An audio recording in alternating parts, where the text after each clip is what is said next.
Hello, hi there. Once again, this is your truly Clarissa Talaga for another episode of Lifestyle Lucena.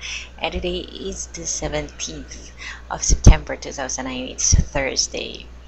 So, for some na medyo baka mainip kayo sa haba ng series na to, stand by because the lessons that I have learned that saved my life, daughters are really depending on this. Para bang ship na storm wrecked, nawala ng control. Finally, when I was able to get back the rudder, steering wheel, the equivalent of that in the ship, whatever that may be. And then every day I get to see the faces of these girls who depend on my daily decisions. I cannot help but talagang maalala ko last year how many faces were before me each time na nagsusot ako ng kurbata.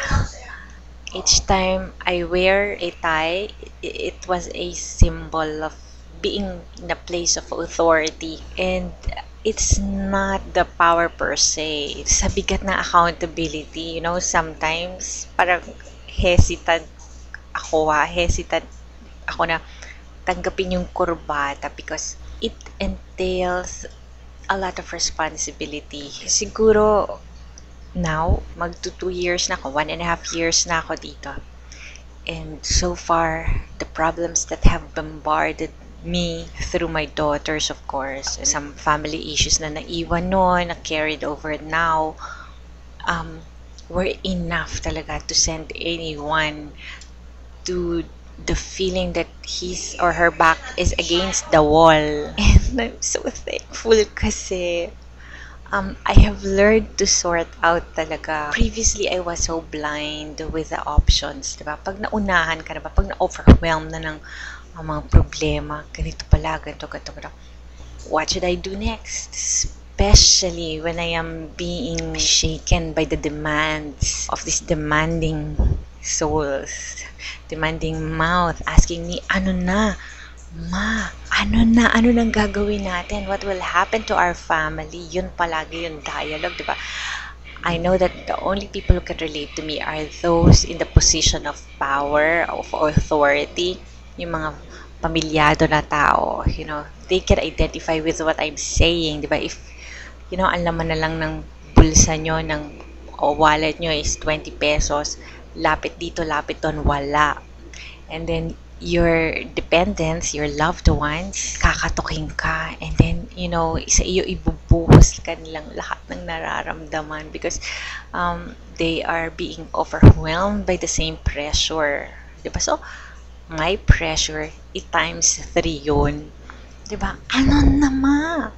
And then their desperate faces asking for immediate release from the pressure they are into. So, parang oops, I had needed all the reserve. I was able to save up and to learn. Alam mo, para siyang muscles, diba? Pag hindi nagagamit, wala lang. Problem solving and the inner strength of man are like muscles. They needed to be built daily. We have a choice whether to exercise these muscles to fortify them and to build up on everyday winning. Kasabi ko na nga ba papakinabangan din yung pagkasugod. Siguro I have a gambler's heart talaga because every day I take stock, I take note of what I went through for the day, and I rate myself whether I've succeeded or not, and then inire-reserve ko talaga yun, nire-relish ko the things that pleased me, diba? So, I built up on top of it each day. Ganon, hanggang unti-unti naramdaman ko that the inner strength and the reservoir really sustains me. And if I can sustain me, I can sustain these girls. I can sustain my loved ones. I can sustain my family to feel our duty. Kahit papano, well, I cannot boast about being perfect, about being 100% successful in whatever I do. But the thing that pleases me the most is that there is growth and I can see the pattern. I know na maraming makaka-relate sa akin, di ba?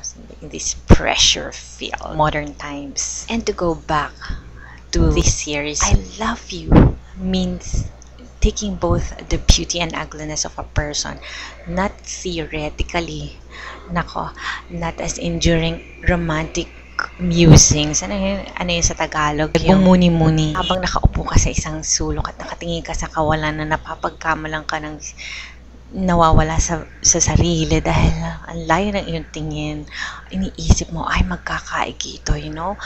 Then you list in your mind the things why such a business, such a relationship can work habang nakaupo ka lang at walang ginagawa at naghihintay lang ng kung ano mang hinihintay na yun. You know, saying I love you talaga after being tested by some really tough times, that's incomparable. You know, it's not contrived.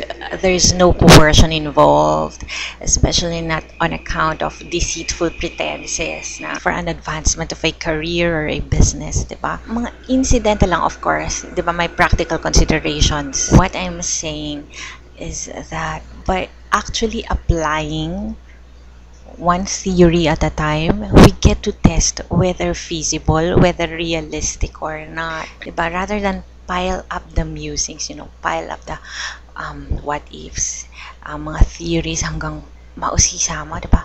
Oh my gosh, it takes a life of its own and then parang it's all in your head. It's kind of, having an illusion, having a delusion out of touch with the real world dahil hindi mo naman nagamit, hindi mo naman na-apply. Whereas, in my case, ang ginagawa ko is, I really, kahit masakit, kahit na it would, touch on my ego, I would really think about the worst thing that can be said of my accomplishment for the day versus my assessment of what its effect on my family, on myself, diba? And then translate it into action. Yun. So, nagkaroon ng daily result doon kasi may mga goals, follow up yung goals. And of course, there should be an assessment. So, this process, I got to practice here. In changing my mind, diba? My 180 to 360 degree turnaround. When I said that it's not inconceivable for a person to change his or her mind, whatever sickness or whatever disease that can cause the change of mind, it is measured with the practicality. This is especially for those who are about to get hitched talaga for good. Have you seen your loved one at his or her worst self during moments of weakness and anger? Ano yung kaya nilang gawin? Another test is that, di ba, merong some saturation point tayo that sometimes you say during the heat of the moment, on an impulse, you say, I know, I quit. This is it. Ayoko na this relationship. I want to have nothing to do with it anymore. It's over. How does the other person respond to that, react? Diba, dun pa lang makikita mo whether you really mean it or not.